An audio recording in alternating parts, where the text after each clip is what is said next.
দামের ব্যাপারে open challenge সাগর electronics, Debnath হসপিটালের কাছে, বাসুদেবপুর, আরামবাগ। যাচাই করুন আজই। স্টিল অ্যান্ড উডেন ফার্নিচার, নিজস্ব কারখানায় তৈরি যাবতীয় ফার্নিচারের অভিনব সম্ভার। ঠিকানা দেবনাথ নার্সিংহোমের পাশেই, বাসুদেবপুর, আরামবাগ। বস্তি উচ্ছেদের ঘটনায় তুলকালাম কাণ্ডে হুগলির আরামবাগ পৌরসভার 6 নম্বর ওয়ার্ডের পল্লীশ্রী হেলিপ্যাড সংলগ্ন এলাকায়। ওই এলাকায় বন্যার সময় বেশ কিছু মানুষজন বাসিন্দা হয়েছিলেন রাস্তার পাশে ত্রিপল খাটিয়ে অস্থায়ী চালাঘর তৈরি করে। সেই সমস্ত অস্থায়ী চালাঘর, ত্রিপলের বাড়ি ইত্যাদি সব জেসিবি দিয়ে ভেঙে দেওয়া হলো আরামবাগ পৌরসভার পক্ষ থেকে। জানা হয়েছে আরামবাগ পৌরসভা ওই জায়গা খালি করতে চায়, কিন্তু স্থানীয় মানুষজন দাবি করছেন তারা কোথায় যাবেন? তাদের বাড়িঘর তো মাটির সাথে মিশিয়ে দেওয়া হলো, তারা এখন বাস করবেন কোথায়? পৌরসভার বিরুদ্ধে তারা সোচ্চার হয়েছেন। যদিও ঘটনাস্থলে স্বপন নন্দী উপস্থিত হয়ে বিজেপির ঘাড়ে চাপিয়েছেন চক্রান্ত বলে। দেখুন বিস্তারিত। তাদের পুনর্বাসনের ব্যবস্থা করা হচ্ছে। পুনর্বাসন দেওয়ার পর তাদের ঘর সরানো হবে, এরকম আলোচনার ভিত্তিতে ব্যাপক উত্তেজনা আপনারা দেখতে পাচ্ছেন। ব্যাপক উত্তেজনা এই মুহূর্তে দেখতে পাচ্ছেন। ব্যাপক উত্তেজনা।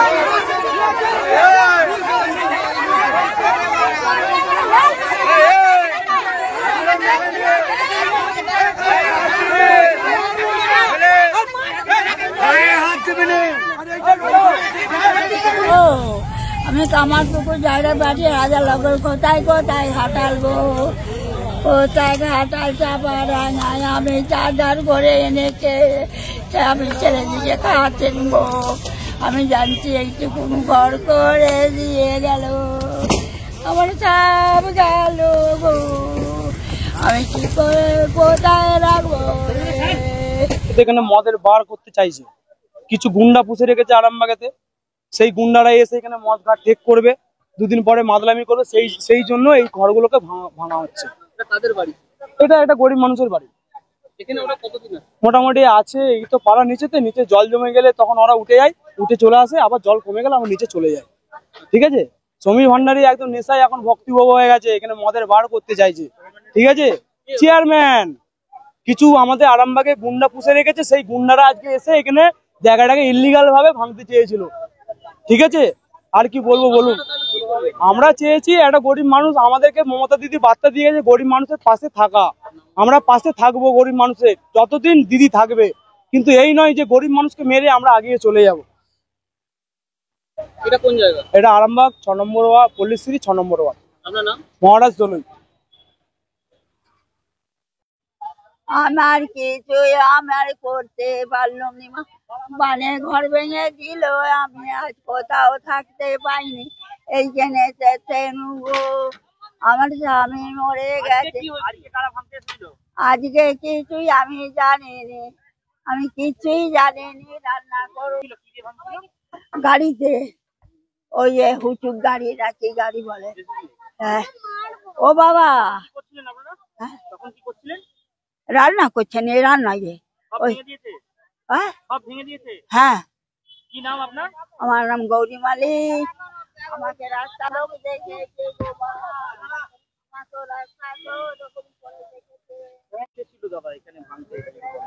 এটা একদিন পৌরসভা থেকে লোক পাঠিয়েছিল জিসিপি দিয়ে। এই 1 ঘন্টা আগে। এই বাড়িতে ওই যে বয়স্ক করে যে বসে আছেন ওই যে ওই লোক ছিল, আর ছাগল ছিল, রান্না ফান্না সব করে রেখেছিল। এটা পিডব্লিউ। এখন আমাদের ওয়ার্ডের কাউন্সিলর স্বপন নন্দী আরো সব আমাদের এসে উনি বললেন যে না ভাঙা ভাঙি হবে না, এগুলো ভাঙার কোনো আমাদের ইয়ে নেই। দিয়ে ওনারা এসে আবার বলছেন এটা বাগাও ঠিক করছে। আপনার কোথায় বাড়ি? আমাদের এখানে 6 নম্বর ওয়ার্ডে। আপনার নাম? বেলিস্টার রায়। যখন ভাঙছিল তখন কি তারপর কি মানে ভেঙে দিয়ে ওরা বেরিয়ে যায় না ছিল? ভাঙার পরে ওরা চলে গেছে, যখন সব লোকজন জড়ো হয়েছে তারপরে ওরা চলে গেছে। জিসিপি থাকি না আমরা তো আমাদের ছেলেগুলোকে বলতে গেছিলাম যে চল আমাদের ওখানে ঘর ফর ভাঙা হচ্ছে, তো একটু বলে করে দিবি, এরকম থাকবো। তাই বলে এখানে তোমরা অফিসে গেলে কি বলে, আমরা যে অফিসে তো বললো যে তোমরা এখন দাঁড়াও, তোমাদের পাড়ার ছেলেগুলোকে দাঁড়াতে বলেছে। আমরা পিডব্লিউ অফিসে গেলাম, পৌরসভা ভাঙতেছে। কতদিন ধরে এখানে বসবাস করছেন আপনারা? আমরা এখানে যতদিন মাল ভেঙেছে ততদিন। কতদিন বাঁধ ভেঙেছে? হ্যাঁ। বছর দিয়ে? বছর দিনে তারও আরো 5 বছর। কে কে থাকেন এই বাড়িতে? এবার যে আমার মা থাকে, আমি থাকি, আর আমার এই লাদনি গুলো এসে থাকে। আপনাদের এমনি বাড়ি কোথায়? আমাদের বাড়ি হয়েছে নিচে গর্তে। গর্ত গর্ত হয়েছে, জল কাদা। কি নাম আপনার? আমার নাম মঙ্গলা দেবে। আপনাদের ভালোবাসার আর এক নাম চন্দন জুয়েলার্স। চন্দন জুয়েলার্স, আরামবাগ, সদরঘাট, হুগলি।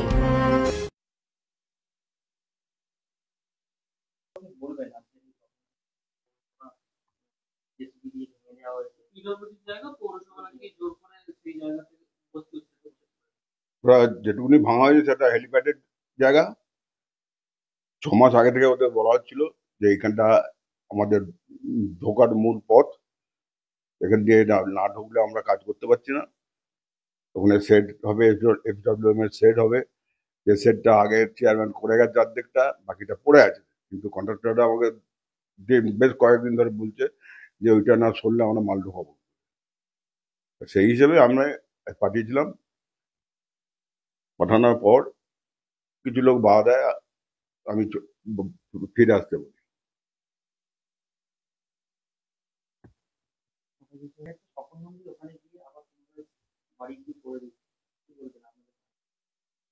দেখুন, পৌরসভার উন্নয়নের স্বার্থে ওটা মানে আমার ওটা করতেই হবে।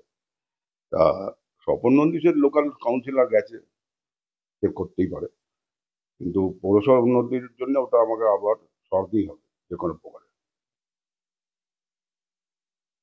আরামবাগ হেলিপ্যাডের কাছে যে বস্তি উচ্ছেদ হচ্ছে, এই ব্যাপারে আপনি কি বলবেন? আমরা আজকে খবর পেলাম নাকি আরামবাগে জেসিপি দিয়ে যেখানে হেলিপ্যাড করা হচ্ছে সেখানকার যেখানে গরিব মানুষরা বাস করে সেখানে আর জেসিপি দিয়ে ধূলিসাৎ করে দেওয়া হয়েছে। আর তার সাথে সাথেই ওখানকার ওয়ার্ড কাউন্সিলর এসেছেন, উনি নাকি বারণ করেছেন, তাতে থামা গেছে। আপনারা একবার ভেবে দেখুন, যেখানে পৌরসভার চেয়ারম্যান জেসিবি দিয়ে বস্তি উচ্ছেদ করতে পাঠাচ্ছে, সেখানে আবার আরেকটা ওয়ার্ড কাউন্সিলর এসে তাকে বাধা দিচ্ছে। এটা কি নাটক চলছে? কারাই ঘটনা ঘটাচ্ছে? এরা একটা গরিব মানুষ সেখানে বসবাস করে রাস্তার ধারে বস্তিতে, তাদেরকে উচ্ছেদ করে দিচ্ছে। আর উচ্ছেদ করে দিয়ে বলছে নাকি এটা বিজেপি। আরে বিজেপি কি পৌরসভা চালাচ্ছে? বিজেপির কি ওখানে চেয়ারম্যান আছে? বিজেপির নামটা এলো কোথা থেকে? এরা কিভাবে বিজেপিকে জড়াচ্ছে? বিজেপির এর সাথে সঙ্গ কি আছে? এরা নিজেদের গোষ্ঠীদ্বন্দ্ব এড়ানোর জন্য বিজেপির নাম দিচ্ছে। পারুক, প্রমাণ করুক বিজেপি জেসিপি পাঠিয়েছে, ক্ষমতা তাকে প্রমাণ করে দেখান। আসলে এরা দুটো গোষ্ঠী, চেয়ারম্যানের একটা গোষ্ঠী আর ওখানে ওয়ার্ড কাউন্সিলরের একটা গোষ্ঠী। দুই গোষ্ঠীর মধ্যে কার প্রভাব বেশি আছে? যে জেসিপি দিয়ে পাঠিয়েছে তার প্রভাব বেশি, না যে জেসিপি বন্ধ করলো তার প্রভাব বেশি? এটা ওদের গোষ্ঠীর প্রভাবের লড়াই। আর সাধারণ মানুষরা ক্ষতিগ্রস্ত হচ্ছে, ওখানে বস্তিবাসীকে উচ্ছেদ করছে। বিজেপি এর সাথে কোনো সম্পর্ক নেই। বিজেপি চায় ওখানে যারা বাস করছে তারা থাকুক, তারা শান্তিতে থাকুক। তারা গরিব মানুষ, তারা দুস্থ, তাদের ঘর করার জায়গা নেই। এরা পরিকল্পনা মাফিক ওদেরকে তুলে দেওয়ার চক্রান্ত করছে। আর দুই গোষ্ঠীর মধ্যে লড়াইটা প্রকাশ্যে এসে গেছে, সেই জন্য বিজেপির নাম দিচ্ছে। এখানে বিষয়টা কি, এখানে পৌরসভার পক্ষ থেকে নাকি ভেঙে দেওয়া হয়েছে, এমনটাই বলা হচ্ছে, কি বলবেন? এখানে উনি ভিক্ষে করে খান, কেউ ওই বাড়ির কাজ করে। সেই এখানে কয়েকজন বন্যা হয়ে গেলে ওই নিচর থেকে ওরা উপরে উঠে আসে, পিডব্লিউডির জায়গায় ওরা আছে। হঠাৎ করে আজকে ওদের এই ঘরটর ভেঙে দিয়েছে। আমি পাড়ার সমাধানে গেছিলাম, কারণ এটা 6 নম্বর ওয়ার্ড। বিজেপি বিভিন্ন ভাবে চক্রান্ত করে আরামবাগকে একটা বাজে জায়গায় পাঠাবার চেষ্টা করছে। কিন্তু দাদা, এখানে তো তৃণমূলের চেয়ারম্যানের অর্ডারেই এই ভাঙার কথাটা হয়েছে, তাহলে বিজেপির হাত কোথা থেকে এলো? না না, চেয়ারম্যানকেও আমি বলেছিলাম যে এখানে এরা আছে, দিদি ঘর দিচ্ছে, এইসব গরিব মানুষদের এদের ঘরের নাম তো লিস্টে আছে। তা ওই 91-370 করা হয়েছিল। বেশ কিছু মানুষের ঘরের নাম বেরিয়েছে। পরে যখন দিদি ঘর দিচ্ছে, সেই ঘর হবে এদের পুনর্বাসনে হবে। পিডব্লিউডি কে আমরা বলেছিলাম যে আপনাদের জায়গা ছেড়ে দিতে, তো পৌরসভার জায়গা নয়, এটা পিডব্লিউডির জায়গা। যেটা অভিযোগ আছে পৌরসভা থেকে ভাঙতে এসেছিল? না, পৌরসভা আমাকেও তাই বললো যে ওরা ওই যারা ভাঙতে এসছিল ওদের যে পৌরসভার চেয়ারম্যান বলেছে এটা কি করে হয় আমি বুঝিনি। এটা তো পিডব্লিউডির জায়গা, এগুলো সব বিজেপি চক্রান্ত করে মানে আরামবাগটাকে একটা বাজে জায়গায় পাঠাবার চেষ্টা করছে। এটা বিজেপি সব চক্রান্ত। তাহলে কি চেয়ারম্যান বিজেপির চেয়ারম্যান বলছে? না না, আমি কি কথাটা বলছি, বিভিন্নভাবে চক্রান্ত করে। কারণ এই যে একটা গরিব মানুষ এর হাঁড়ির ভাত রান্না করছিল, করতে করতে সেটা ফেলে দিল, এইভাবে করছে। ও সব পায়ে ধরছে, আপনি পায়ে ধরেছেন তো মা উনি তারা কি ছিল? হ্যাঁ? রান্না ভাত না না, এই ব্যাপারটা নিয়ে আমরা দলের কাছে ব্যাপারটা আমরা জানাবো, দলের কাছে জানাবো যে এইভাবে ব্যাপারগুলো হচ্ছে, এগুলো তো কাম্য নয়। কারণ দিদি গরিব মানুষদের সাথে আছে, অভিষেক বন্দ্যোপাধ্যায় গরিব মানুষদের সাথে আছে, যে গরিব মানুষদের এইভাবে এ করে জেসিপি দিয়ে এ করে পৌরসভা জেসিপি দিয়ে এসে ভাঙার এটা নিয়ম নয়। এটা কেন করছে বিজেপি, বিভিন্নভাবে চক্রান্ত করছে। এটা দলকে বলবো যে এগুলো আপনারা দেখুন। কিভাবে আশ্বস্ত করবেন ওনাকে? না, ওনাকে আজকে আমরা রেড ক্রসের পক্ষ থেকে একটা তিরপল আমরা করে দিয়েছি, দিয়ে পাড়ার ছেলেরাই আছে, কারণ এখানে 1200 মতো ভোটার আছে, সবাই এরা সোচ্চার হয়েছিল। কিন্তু তার আগেও কিছু ওই দুষ্কৃতী তারা কিন্তু জোর করে ভেঙে দিয়েছে। আমি আসার সঙ্গে সঙ্গে পৌরসভার যে ট্রাক্টরের ড্রাইভার ছিল তাকে আমি বললাম যে না, তুমি বন্ধ করো। পিডব্লিউডি ইঞ্জিনিয়ারও বলছে এটা পিডব্লিউডির জায়গা, তুমি এখানে চালাচ্ছ কেন?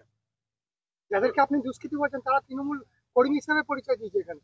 আর তৃণমূল কর্মী তা আপনাদের কি বললাম যে কিছু কিছু বিজেপি বিভিন্নভাবে এমন চক্রান্ত করছে যে কে তৃণমূল কে বিজেপি। বিজেপি এখানে তো সবাই তো এখন দিদির এপে সবাই তো এখন তৃণমূল। কিন্তু দেখা যাচ্ছে যেটা অভিযোগ বারবার তোলা হচ্ছে যে চেয়ারম্যান নাকি ভাঙতে পাঠিয়েছেন, তাহলে কি চেয়ারম্যানের বিরুদ্ধে আপনি দলে বলবেন? না না, আমি কি বলবো না বলবো এটা হচ্ছে আমাদের আভ্যন্তরীণ ব্যাপার। আমি যে গরিব মানুষের যাতে ঘরটা হয়, দিদি যাতে ঘরটা দেয়, ওই যে ঘর দিচ্ছে সেই ব্যাপারগুলো নিয়ে আমি দলের কাছে জানাবো। আপনি তো ওয়ার্ডের কাউন্সিলর, আপনাকে ডক্টর অজয় শাস্ত্রীকে অনেক ধন্যবাদ। যে ছেলেকে আগে বকেও পড়ানো যেত না, সে আজ নিজে থেকেই পড়াশোনা করছে। ডক্টর অজয় শাস্ত্রীকে অনেক ধন্যবাদ। আজ শুধুমাত্র ওনার জন্যই আমার ডুবন্ত ব্যবসা আবার নতুন করে সফলতার স্বাদ পেল। আমাদের একমাত্র মেয়ের বিয়ে হচ্ছিল না, কিন্তু আজ সে সুখের সংসার করছে। ধন্যবাদ ডক্টর অজয় শাস্ত্রীকে।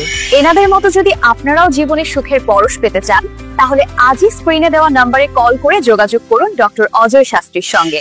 জীবনের কঠিন মুহূর্তে আপনাকে সঠিক পথে পরিচালিত করবেন আন্তর্জাতিক খ্যাতিসম্পন্ন স্বর্ণপদক ও স্বর্ণ মুকুট প্রাপ্ত ডক্টর অজয় শাস্ত্রী। তিনি শুধু আপনাকে পথই দেখাবেন না, আপনার জীবনে সত্যিকারের সুখ, শান্তি, ঐশ্বর্য, অর্থ যেন সঠিক সময় আপনার কাছে পৌঁছে দেয় সেই দায়িত্বও নেবেন। তার অভিজ্ঞতা এবং জ্ঞানের আলোতে আপনার জীবন হয়ে উঠতে পারে নিরুদ্বেগ ও সমৃদ্ধির পথে ধাবমান।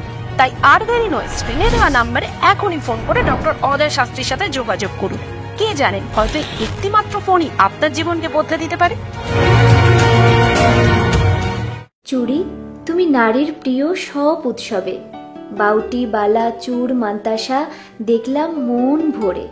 জনপ্রিয়তায় আজও সেরা মিনা করা ঝুমকা। কানে দিলাম কানপাশা, পূরণ হলো সব আশা।